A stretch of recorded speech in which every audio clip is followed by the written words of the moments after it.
What's up, everybody? Welcome back to Valvetronic Designs.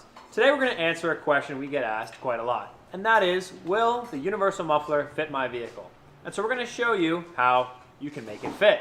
We're underneath a very nicely modified E46 330i here. The car's got a large, vibrant muffler. We're going to be removing this and installing the universal muffler. In this video, we're going to show you guys how the installation might be a little tricky, but with the right fabricator and these tips and tricks, it'll be very easy for you to install. The tricky thing is about this E46 is there isn't really a lot of space here, so I'm curious to get from your feedback, where do you think we're going to be cutting and how do you want to run this setup? Well, it all depends on how the muffler fits.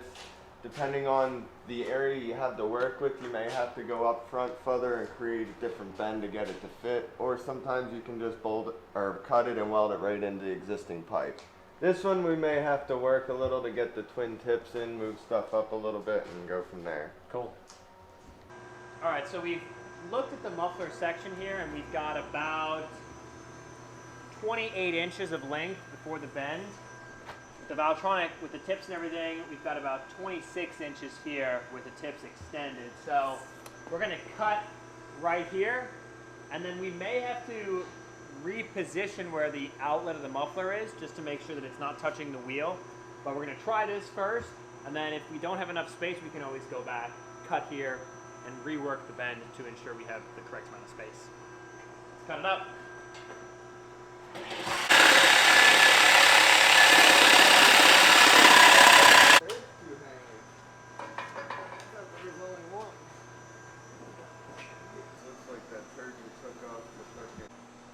Now we see what it looks like.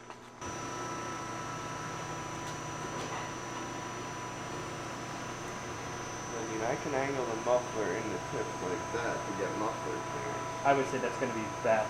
So guys, if you can see this here, our initial cut, in terms of length, we're in good shape, but in terms of the lateral movement of the muffler, we're going to have to move it more towards the center of the body because we don't want it touching the wheel. So that's probably going to be best. We're going to make another cut around here and then send it straight this way. Probably come all the way up here. You want to come all the way up there? Okay. Yeah. Cool. Ultimately, we did have to make 2 cuts, but that's okay because we just want to make sure that the fitment's perfect. We don't want any rubbing. It's going to take a little bit of extra time, but this is going to be the best exhaust solution, so it's worth taking the time now.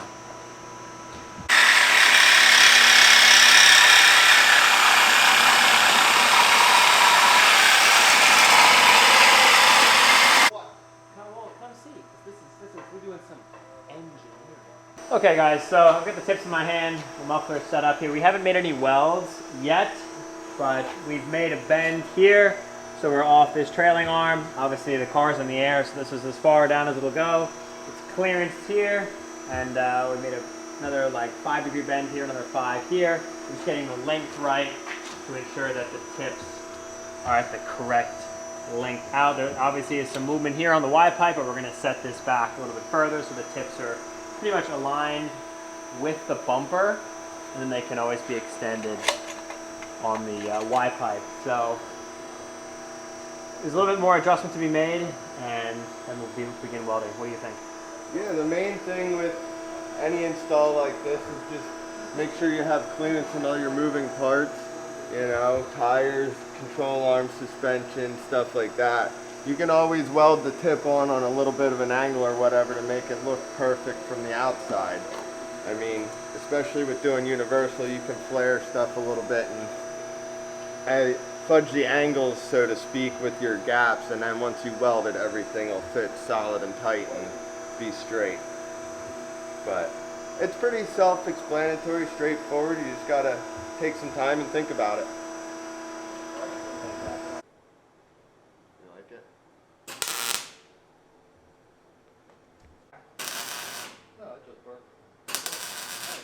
What we're doing right now is just doing a quick tack, put everything in place, and then we're going to finish the weld once everything is tacked.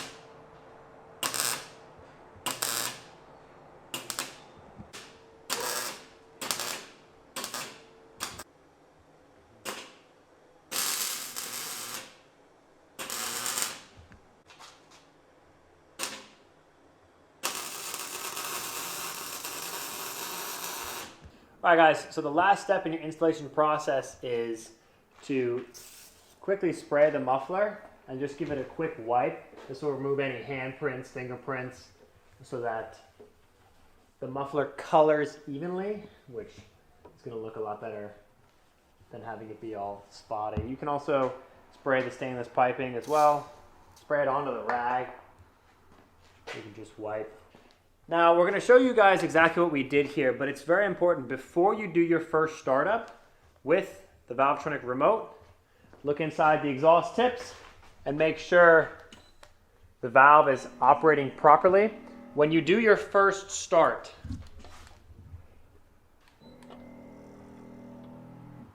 it's vital to do this.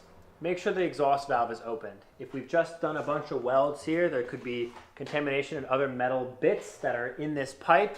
We don't want them to get into the valve mechanism and get stuck and possibly damage the valve actuation component. So make sure the valves are opened and you can put the car on the ground, start it up, and test for leaks. Underneath the car here, you can see exactly what we did. Initially, we cut way up front, wasn't enough, so we ended up cutting all the way back here. 1, 2, 3 bends, even though the angles are quite slight. Just want to have that so the fitment is perfect. This muffler, it's not touching anywhere. It's not touching here on the tips. It took a little bit of extra brain power and thinking to make sure that it doesn't touch, but we found in a lot of cases that if you just spend a little bit of time making sure the muffler is fitted properly, whether it's on a Subaru or a BMW like this, whatever the vertical is, 9 times out of 10 you'll be able to make these fit very easily. The only cars that we've ever seen which it's quite challenging to make them fit is like an Audi A3 where you have to put the muffler like right by the diff, and the clearance is tricky there. But everything else, there's a decent amount of space because the factory mufflers on these cars are so large and the Valvetronic is quite small. So you'll be able to make it work on your car pretty easily. 1, 2, 3 welds, which is fairly simple, and then we'll lower the car down and show you how we did the controller box as well.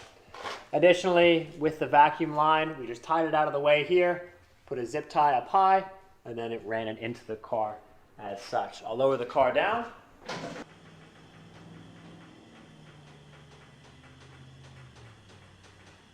Vacuum box is installed in the battery tray, as you can see. It's working properly, antenna installed.